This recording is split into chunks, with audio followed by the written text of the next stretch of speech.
Yeah. I mean, just in regards to the stuff that was left in the house, I'd read somewhere, or I can't remember if I read it or if I heard it, that when you called the realtor, he said, no, the people that moved have come and told us that you put all the stuff in the pool. Was that another part of the story? No, I asked him, how it got moved and who did it and everything, and he wouldn't tell me. He gave me absolutely no information at all. And, so I just was at a loss. We don't know how it got in the pool.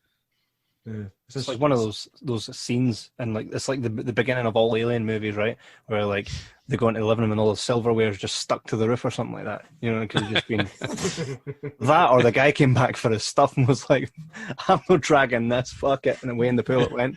But it's quite unfortunate. I mean, that wasn't like the only thing. Was it the same day that fella came up to you with the machete? Yes. Well, no, actually, let's see. Let me think about that. There was a guy that has become sort of known as the Machete Man, and what had ended up happening is that I think actually it was after that, the Machete guy showed up. He just literally, I was putting stuff away in the kitchen, and I looked out the window in the kitchen, and I saw this kind of grizzled looking, almost looked like a army vet that, he had on an army jacket, and he just looked like he was homeless. And he came up the driveway, and he had this machete with a piece of leather tied around the handle, and he was just kind of dangling it and swishing it back and forth.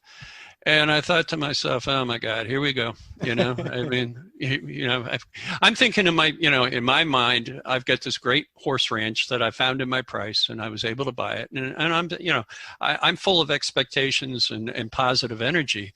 And gradually my dream is being, just sort of whittled away at by, all these incidents. And so this guy, he walks up to the middle of the driveway, and I met him out there. And, I had decided over that weekend that I was not going to live out in this area without a gun, because I had absolutely no protection. And, I mean, I wasn't, I'm not a machete guy. I'm a, 357 guy, or a real gun kind of guy. And so I went out and picked up a handgun, and I had it, and I stuck it down the back of my pants, and I walked out there to meet this guy. And I said, "Sir, what are you here for?" And he said, "Well, I live here." And I said, "Well, I just bought the place and I paid cash for it. And I guarantee you, you don't live here." And he looked at me and he says, "Well, I live in that building back there." And I said, "What building?" And he pointed to this little shack on the back of the property. And I said, "Well, that's my tack room. That's not your house." And he said, "Well, that's where all my stuff is." And I said, "Well, let me walk you back there and let's get your stuff." And he goes, "Well, who's going to kill the monsters?" And I said, "What do you mean, monsters?" And I'm thinking to myself, where in that 15-page contract with the realtor was the part about the monsters and the lodger? I never saw that part. Wow. And, so he said that he'd been living here for at least a year. And he said that was his job, was to go ahead and kill the monsters. And I said, "What monsters?" And he said, "You'll find out."